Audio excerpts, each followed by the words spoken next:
इस कार्यक्रम के प्रायोजक है राजेश मसाले। अब आएगा खाने में असली स्वाद राजेश मसाला के साथ। दोस्तों, उत्तर प्रदेश की राजनीति में अगर योगी आदित्यनाथ सरकार की सबसे बड़ी पहचान की बात की जाए तो उसमें कानून व्यवस्था का मुद्दा सबसे ऊपर दिखाई देता है। 2017 में जब योगी आदित्यनाथ ने उत्तर प्रदेश की सत्ता संभाली, उस वक्त कानून व्यवस्था को लेकर राज्य की छवि पर अक्सर सवाल उठा करते थे। अपराध, गैंग, बाहुबलियों की राजनीति को लेकर विपक्ष सरकार पर हमलावर रहता था। लेकिन योगी सरकार ने सत्ता में आते ही कानून व्यवस्था को अपने सबसे बड़े एजेंडे में शामिल किया और साफ संदेश दिया कि अपराधियों के खिलाफ जीरो टॉलरेंस की नीति अपनाई जाएगी। अब करीब एक दशक के इस सफर को अगर पीछे मुड़ के देखें तो सवाल उठता है कि आखिर योगी सरकार ने कानून व्यवस्था के मोर्चों पर ऐसा क्या किया जिसकी वजह से यूपी की पुलिसिंग की चर्चा पूरे देश में हो रही है। क्या वाकई अपराध पर लगाम लगी या फिर एनकाउंटर और बुलडोजर की राजनीति ने इस पूरे मॉडल को विवादों में भी डाला है। आज इस वीडियो में हम इस पूरी कहानी को आंकड़ों और सरकार के दावों के साथ समझेंगे। सलाम नमस्ते, मेरा नाम फरीन अंसारी है और आप देख रहे हैं टीवी इंडिया लाइव। दोस्तों, सबसे पहले हम बात करते हैं उस चीज की जिसने योगी सरकार की कानून व्यवस्था की पहचान ही बदल दी है और वो है अपराधियों के खिलाफ सख्त कार्रवाई। जी हाँ, सरकार ने सत्ता में आने के बाद गैंगस्टर एक्ट, गुंडा एक्ट और दूसरी कानूनी धाराओं के तहत कार्रवाई तेज की। पुलिस ने सिर्फ अपराधियों को गिरफ्तार करने पर ही जोर नहीं दिया, बल्कि उनके आर्थिक नेटवर्क को तोड़ने की रणनीति भी अपनाई। यानी अगर कोई अपराध करके करोड़ों की संपत्ति खड़ी करता है तो सिर्फ उसे जेल नहीं भेजा जाएगा, बल्कि उस संपत्ति पर भी कार्रवाई की जाएगी। इसी रणनीति के तहत गैंगस्टरों और माफियाओं से जुड़ी संपत्तियों की कुर्की और जब्ती की कार्रवाई बड़े स्तर पर हुई।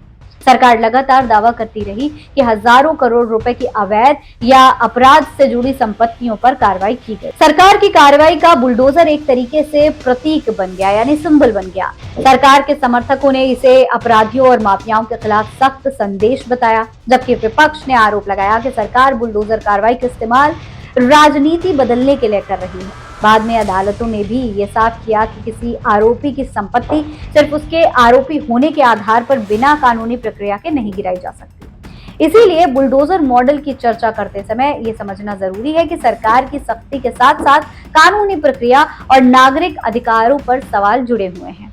अब बात उस मुद्दे की जिससे योगी सरकार की कानून व्यवस्था को सबसे ज्यादा चर्चा में रखा। जी, एनकाउंटर कार्रवाई।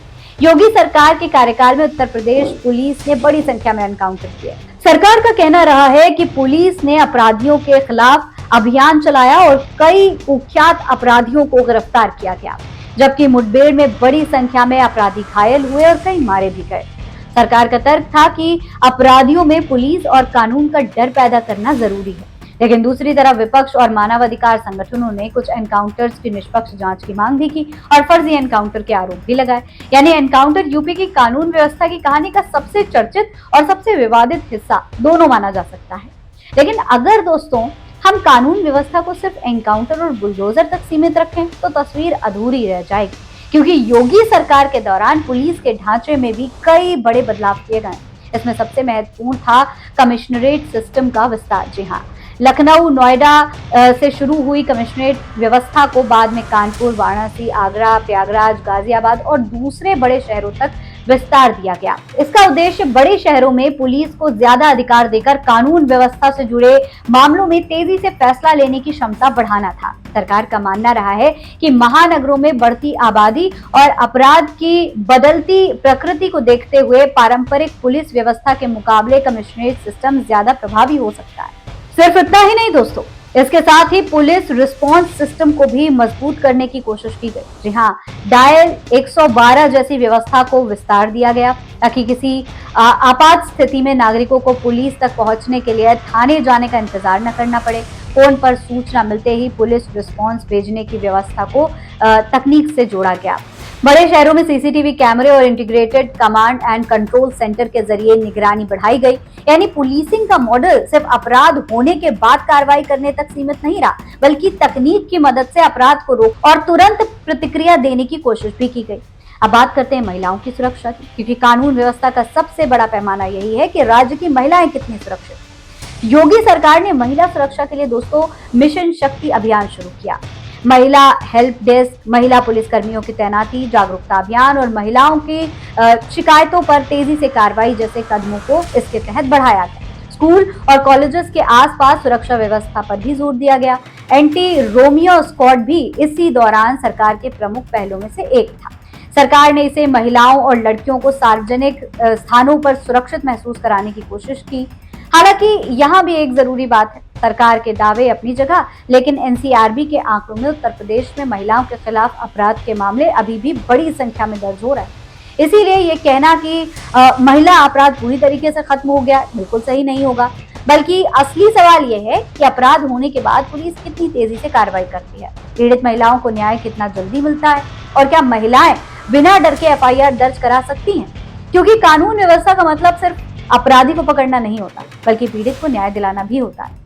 दोस्तों, इसी तरह पिछले कुछ सालों में अपराध का एक नया रूप तेजी से सामने आया है, साइबर क्राइम।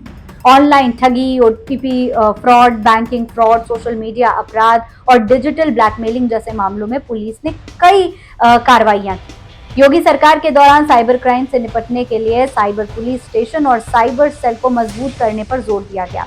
लोगों को ऑनलाइन शिकायत की सुविधा देने और साइबर अपराधियों की जांच के लिए पुलिस को तकनीकी रूप से मजबूत करने की कोशिश की गई। क्योंकि दोस्तों, आज अपराधी जरूरी नहीं है कि बंदूक लेकर ही सड़क पर उतरे। आजकल तो सब कुछ ऑनलाइन हो रहा है। मोबाइल की स्क्रीन के पीछे बैठकर आपका पूरा का पूरा बैंक अकाउंट खाली कर सकते हैं ये अपराधी।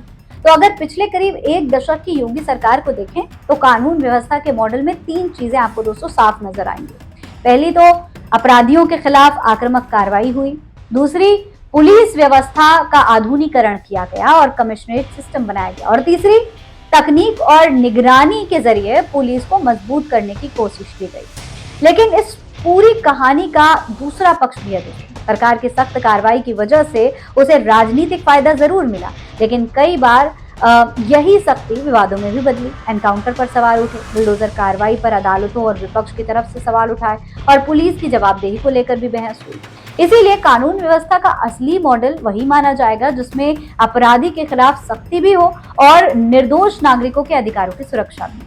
अब इस मॉडल की सबसे बड़ी परीक्षा यही है कि क्या इसे आम आदमी का भरोसा पुलिस और कानून पर पहले से ज्यादा मजबूत हो पाया है। दोस्तों, कानून व्यवस्था का मतलब तब पूरा होता है जब आम नागरिक को ये भरोसा हो कि उसके साथ कुछ गलत होगा तो पुलिस उसकी मदद करेगी, उसकी एफआईआर दर्ज होगी, उसे न्याय मिलेगा और कानून सबके लिए बराबर रहेगा। अब जनता को इस पर कितना विश्वास है ये तो आने वाले चुनाव में साफ हो जाएगा। लेकिन फिलहाल आप इसके बारे में क्या सोचते हैं, कमेंट बॉक्स में लिखकर हमें जरूर बताएं।